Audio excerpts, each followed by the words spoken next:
Hi traders, welcome back to our channel. दोस्तों आपके channel पे आप लोग को स्वागत करता हूं। आज हम डिस्कस करेंगे मोका प्रोटीन्स। दोस्तों यहाँ आज देखोगे 7 से 8% का अचानक गिरावट। मार्केट इतना ज़बरदस्त तेजी है, हर स्टॉक में देखो 3-4%, 5% का यहाँ तेजी दिखा रहा है। जहाँ मोका प्रोटीन्स यहाँ देखोगे तो 7 से 8% का ज़बरदस्त गिरावट। रीज़न क्या है ट्रेडर्स, हम लोग बारीकी से इसका एनालिसिस करेंगे। इसका रिजल्ट आया है, अभी रिजल्ट आ गया है कंपनी का मोका प्रोटीन्स का। क्वार्टरली रिजल्ट अभी पोस्ट किया है कंपनी रिसेंटली, अभी आज के दिन।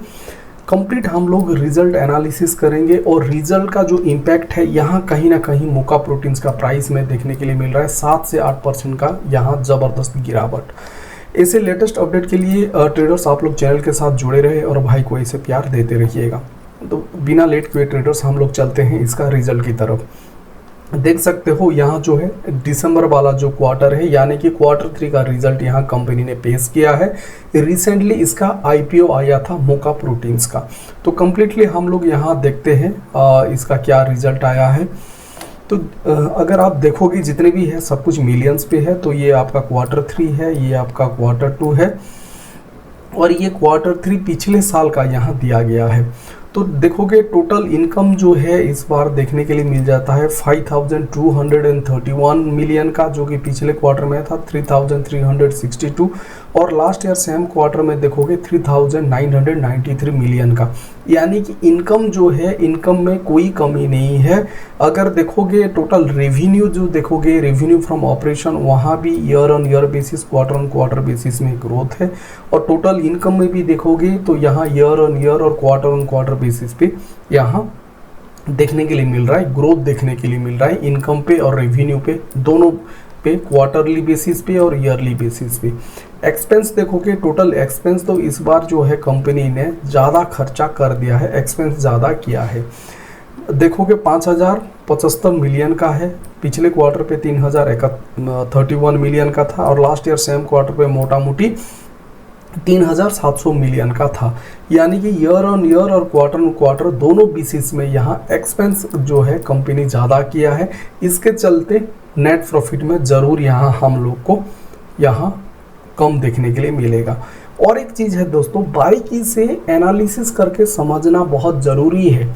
ऐसा नहीं कि रिजल्ट आया तुरंत बेचो निकल जाओ। क्यों भाई, कंपनी है, बिजनेस है, व्यापार कर रहा है, 19-20 आगे पीछे होता है, लेकिन लॉजिकली समझना बहुत ज़रूरी है क्यों प्रॉफिट कम हुआ है। कंपनी का जो कोर बिजनेस है, रेवेन्यू फ्रॉम ऑपरेशन पे यहाँ कंपनी कम किया है क्या? नहीं भाई, रेवेन्यू फ्रॉम ऑपरेशन खुद यहाँ देख लो, आप लोग को मैं सब कुछ डिलीट करके दिखाता हूँ। रेवेन्यू फ्रॉम ऑपरेशन खुद यहाँ देखो ज़बरदस्त है, year on year, quarter on quarter basis में अच्छा है।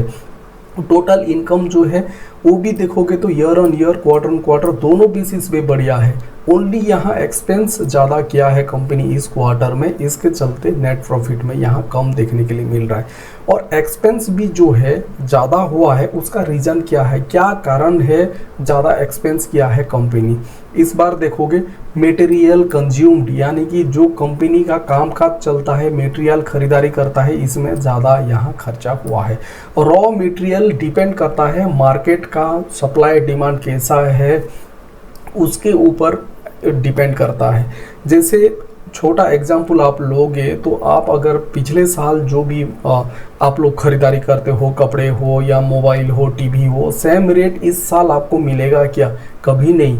दिन भर दिन जो है रॉ मटेरियल जो कॉस्ट है वो बढ़ते जा रहा है, तो यहाँ देखने के लिए मिल रहा है। और ऊपर से देखो ट्रेडर्स, कोई क्वार्टर में कंपनी ने मटेरियल खरीदारी करता है, अपना जो यूज करने का रॉ मटेरियल खरीदारी करता है, वो पिछले क्वार्टर, नेक्स्ट क्वार्टर को भी वो कैरी फॉरवर्ड होता है। ऐसा नहीं कि मटेरियल खरीद लिया तो इस क्वार्टर में ही होगा। तो इसको समझना बहुत ज़रूरी है। रिजल्ट जैसे आया बेचो बेचो, मार्केट से निकलो। क्यों भाई, यहाँ रिजल्ट देखते हैं net profit for the period. यहाँ देखोगे प्रॉफिट जो है 120 मिलियन का Q3 में पोस्ट किया है, जो कि Q2 में जो था 286 था और लास्ट ईयर सेम क्वार्टर में देखोगे 273 करोड़ था। यानी कि पिछले साल क्वार्टरली देखोगे तो यहाँ नो डाउट नेट प्रॉफिट में कम आया है, लेकिन नेगेटिव नहीं दिया है, कंपनी पॉजिटिव रिजल्ट ही पोस्ट किया है। और पिछले यानी कि Q2 के साथ देखोगे तो दोनों बेसिस में यहाँ नेट प्रॉफिट में कम आया है। ठीक है, नेट प्रॉफिट पे यहाँ कम आया है। क्वार्टरली 3 मंथ्स का रिजल्ट है। हम लोग 9 मंथ्स का देखते हैं, क्योंकि अभी Q1, Q2, Q3 तीनों क्वार्टर को मिला के जो इस बार रिजल्ट पेश किया है वो 450 मिलियन का, जो कि पिछले साल 9 महीना का देखोगे 256 मिलियन का था। यानी कि अगर आप देखोगे 9 मंथ्स का टोटल ओवरऑल रिजल्ट देखोगे कंपनी का, तो पिछले साल लास्ट ईयर 9 मंथ को करंट ईयर 9 मंथ को देखोगे तो कंपनी ने डबल किया है प्रॉफिट भाई। 250 मिलियन के सामने 450 मिलियन किया है। आप लोग उस हिसाब से एनालिसिस करो। Only why you are looking at only Q3 result, why don't you look Q1, Q2, Q3 3 quarter जो है उसको मिला के आप लोग समराइज करो ना। आप लोग एक ही क्वार्टर देखते हो, 120 करोड़ का कंपनी प्रॉफिट किया है, पिछले क्वार्टर में 273 करोड़ था, यानी कि क्वार्टर बेसिस में डीप है, तो बेचो, मार्केट से निकलो। क्यों भाई? आपका लॉन्ग टर्म का नजरिया है। अगर आप रियली वैल्यू इन्वेस्टिंग करते हो, एक लॉन्ग टर्म का नजरिया रखते हो, तो कंप्लीटली आपको एक अंडरस्टैंडिंग ओवरऑल होना चाहिए, ना कि ओनली Q3 करंट क्वार्टर में। आप खुद देखो, यहाँ आप लोग को मैं थोड़ा ऊपर लेके जाता हूँ और दिखाता हूँ, थोड़ा मैं जूम इन कर देता हूँ। आप लोग देखो ये कंपनी क्या दिया है। 9 मंथ 2023 का इस रो है, ठीक है। 2023 का देखोगे, 2023 का 9 मंथ का रिजल्ट देखोगे, 2023 का 9 मंथ का रिजल्ट कंपनी ने 450 मिलियन का प्रॉफिट किया है, और 9 मंथ्स लास्ट ईयर 9 मंथ का देखोगे 250 मिलियन किया है। यानी कि ओवरऑल देखोगे, टिल मैं लिख के देता हूँ, Q1 plus Q2 plus Q3 तीनों क्वार्टर का रिजल्ट जो है 451 मिलियन है। ये 2023 का बता रहा हूँ, करंट साल का, करंट फिनेंशियल ईयर का। वेयर एज 2023 का Q1, Q2, Q3 3 क्वार्टर को मिला के देखोगे 256 करोड़ है। Then overall the result is very fantastic. Only Q3 का रिजल्ट कम है, बट ओवरऑल तीनों क्वार्टर का देखोगे बहुत ही बेहतरीन यहाँ रिजल्ट पेश किया है मोका प्रोटीन ने। और रिसेंटली इसका IPO हुआ है, ज़्यादा टाइम हुआ नहीं है, लेकिन देखो आपके आंखों के सामने लोग ने बेचना चालू कर दिए हैं।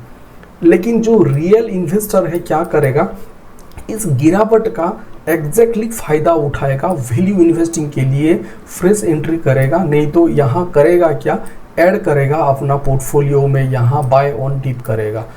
जो विदाउट एनालिसिस, विदाउट नॉलेज उन लोग बेचना चालू कर देते हैं, वहाँ जो एक वेल इन्फॉर्म्ड एनालिस्ट जो है एनालिसिस करता है, वो उस जगह पे करेगा क्या, रिटेल इन्वेस्टर यहाँ सेलिंग करेगा, और जो बड़े मछली मार्केट का HNI, FI, DI, mutual fund, उन लोग अभी क्या करेंगे, एक सस्ते भाव में 7% का गिरावट है, यहाँ आराम से बाय ऑन डिप करके अपना माल को घर लेके चले जाएंगे भाई बिंदास, और एक लॉन्ग टर्म का नजरिया रखेंगे, बिंदास यहाँ प्रॉफिट कमाएंगे। क्यों? बिकॉज मोका प्रोटीन्स का ओवरऑल 3 क्वार्टर का रिजल्ट वेरी फैंटास्टिक, डबल किया है। लेकिन करंट Q3 में रिजल्ट कम हुआ है। 19-20 बिजनेस में चलता है, आप लोग समझते नहीं हो। बेचो बेचो बेचो, बेच के अपना प्रॉफिट खत्म करके मार्केट से निकल जाओ। टाइम दो, बग दो, थोड़ा सीखो, डेली बेसिस पे लर्निंग करो, at least half an hour 1 hour, और ओवरऑल बिजनेस को कंपनी का समझो कि बिजनेस करता क्या है। एक क्वार्टर डिफाइन नहीं करता है कंपनी इज गोइंग डाउन और ऑफ। ओवरऑल बिजनेस को समझो, क्वार्टरली रिजल्ट 3 क्वार्टर को अभी आप लोग उसको ऐड करो, देखो ईयरली रिजल्ट देखो, और फिर डिसीजन लो। आप लोग कुछ नहीं, रिजल्ट आया, कोई यूट्यूब में डाल दिया, ट्विटर में डाल दिया, रिजल्ट इतना है, कम है, ज़्यादा है, बेचो, मार्केट से निकल जाओ। यही कंसेप्ट है आम जनता, जनरल जो रिटेल इन्वेस्टर, उन लोग का कंसेप्ट है। Thank you so much traders. हम लोग सेबी रजिस्टर नहीं है, कंप्लीट हम लोग एक एनालिसिस पर्पज से, एजुकेशन पर्पज से, एक रिटेल इन्वेस्टर को बेहतरीन अंडरस्टैंडिंग उसको देने के लिए हम लोग ये कंटेंट बनाते हैं। आप खुद अपना मालिक हो, बाय सेल खुद आप कर सकते हो बिफोर टेकिंग एनी डिसीजन। आप लोग आपका फिनेंशियल कंसल्टेंट से कंसल्ट कर सकते हो। Thank you so much.